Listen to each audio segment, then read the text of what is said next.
Hey y'all, I'm going to pot up my lovely compot of walkeriana seedlings, and pretty stoked about this cross. Hopefully I'm not doing it upside down. Oh yeah, sorry.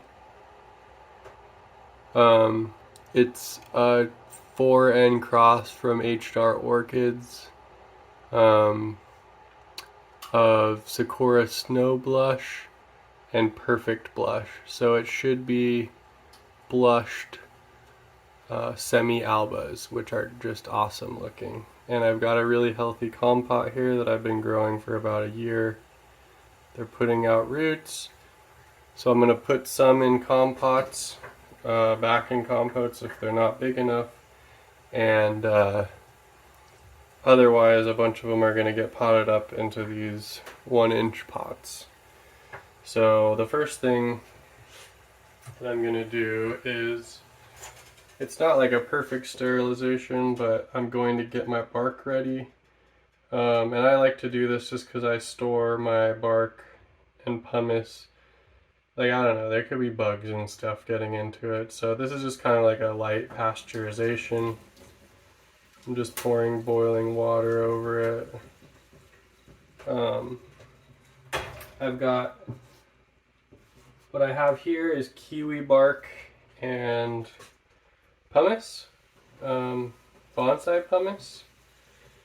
And I hate perlite, so I've been really happy with this bonsai pumice. I also like that it's really uniform in size, because bonsai people are really obsessive about this. So when I get this small size kiwi bark from Sunset Valley Orchids and I mix it with this, I get really good airy mix that holds, still holds plenty of water, but it drains really well, and I don't have any of the issues associated with tiny perlite, because I feel like tiny perlite's too small. And another thing that I do before when I'm mixing my soil, or not my soil, my bark mix, is get rid of all these sapwood pieces. I go through it. I mean, there's probably a few left, but I think I do a pretty darn good job of getting all the sapwood out of the mix. And again, that's about 70%, a little less than 70% pine bark fines or small size kiwi bark, and 30% bonsai pumice. I got this on Amazon, and everything that I've potted up in it has been awesome. I can't say enough good things about pumice as a replacement for perlite. Yes, it's more expensive, but the dusts are not nearly as crazy, and because I'm not a giant greenhouse operation, I'm not too worried about cost. I can take care of them. So take care of that. So I'm going to pull apart this compot really carefully. I watered it. H&R is kind of unique in how they compot and pot up a lot of their seedlings. They're in these peat pots that I think it's actually grown in Pro-Mix, and I had to be pretty disciplined about watering these guys. Hopefully there's not tons of dead roots in here, but they all look turgid and happy, so we'll see. But I just wanted to wait till I saw a little more root growth going on, which I do see now, before I potted them up. Oh yeah, we got roots. Good healthy roots down in here. Look at that. Nice white healthy roots in here.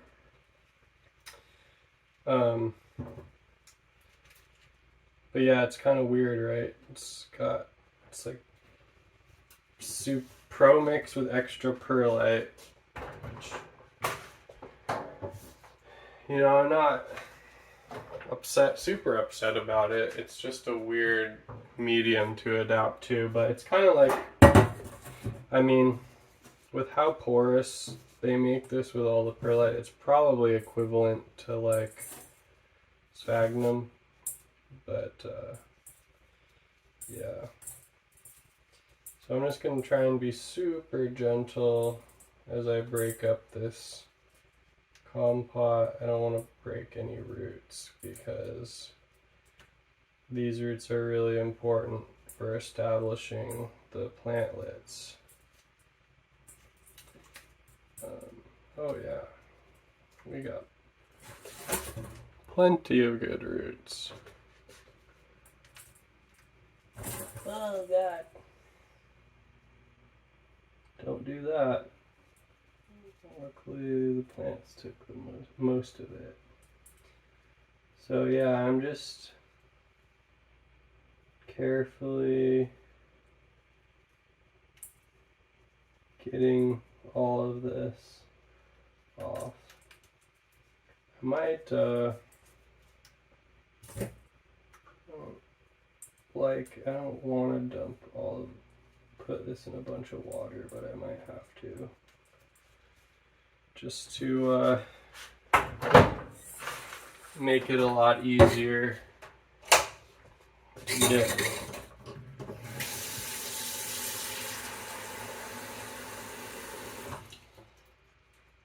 Yeah, it's probably going to be better.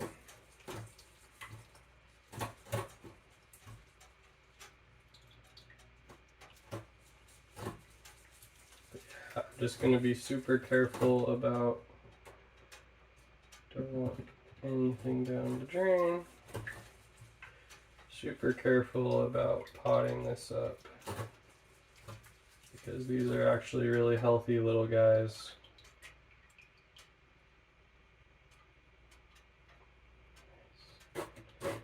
Anything super tiny is going to get recompotted.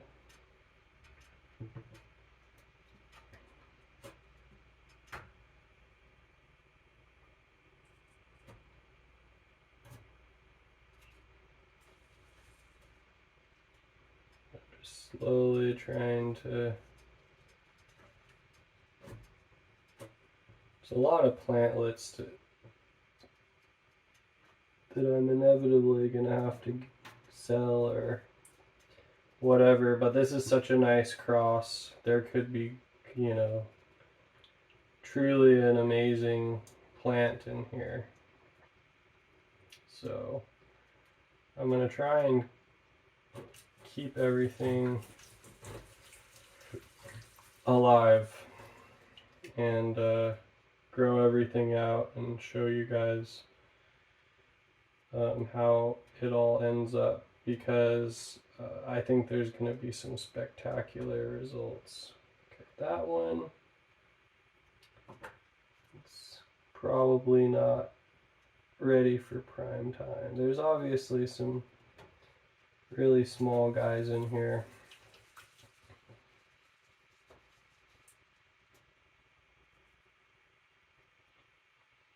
Just trying to be so delicate. Seeing how I can tease apart some of these. Okay.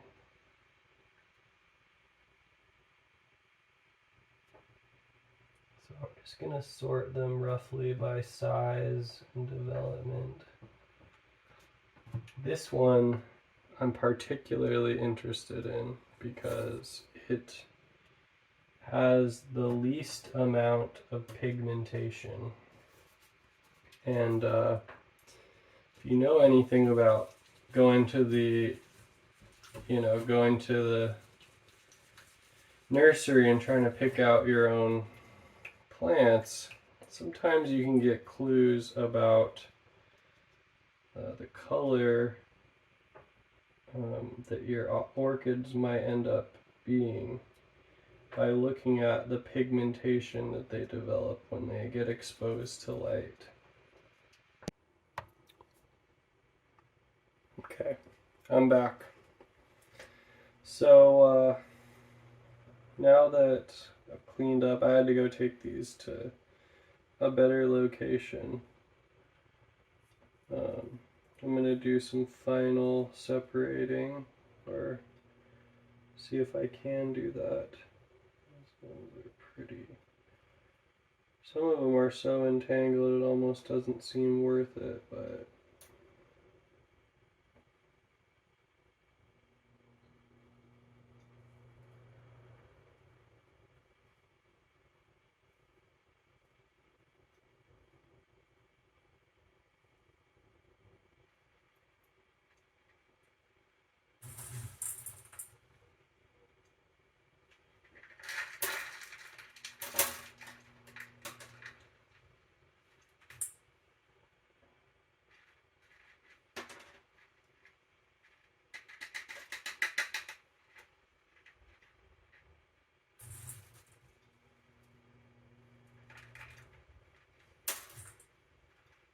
yep. So here's all the potted up seedlings. Um, One of the things that I really like to do is get really good biology established in the root zone. And by doing that, you basically eliminate the risk of bacterial rots.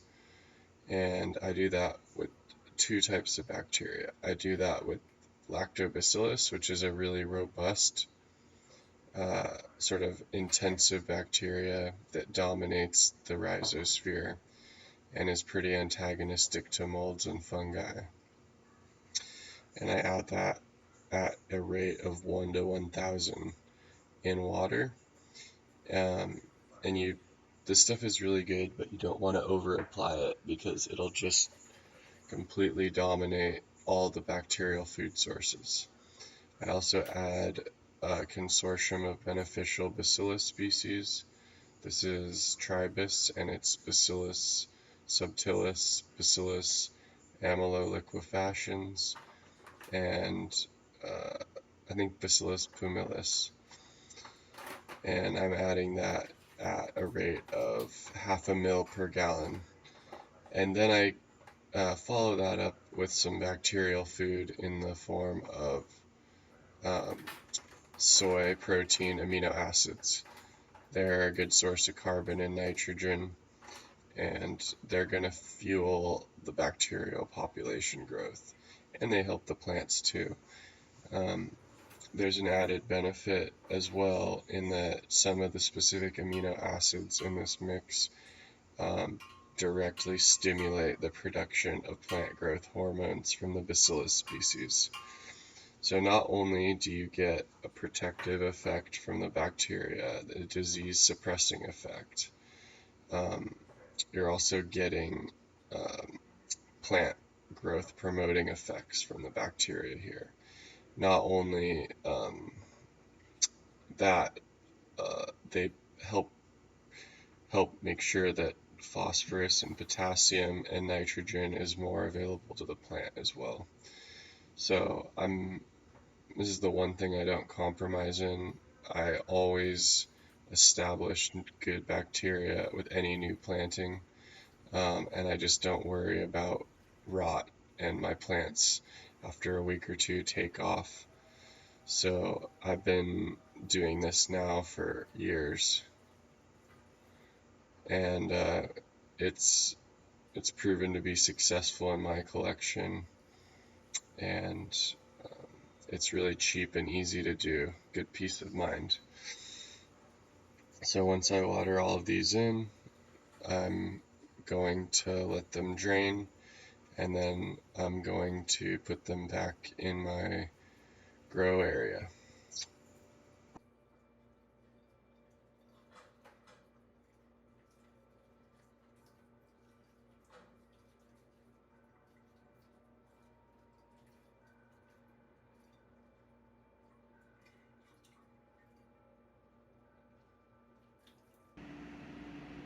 Here's all the results of the repotting.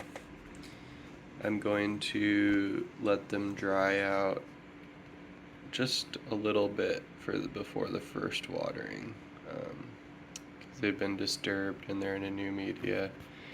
Oh, I kind of organized them into tiers. So these are all the top tier, initial, best growing, best roots. And then here's sort of the middle tier. And here is the compots of everything that was too small. I might be interested in selling these if you're interested, but of course I won't send them off until they're established in the new compots. But yeah, you can see how what I'm talking about, how the pigment of this one is really light, whereas everything else has a much darker one. So I'm pretty excited about that one. I think it's going to be interesting. But yeah, this went much better than my last compot experience. I had a bunch of bad potting media that fungused everything. And this is the 3 that survived. Pretty brutal. But this time, I fixed my mistakes and everything looks really good. Hope you guys found this interesting and have a good day.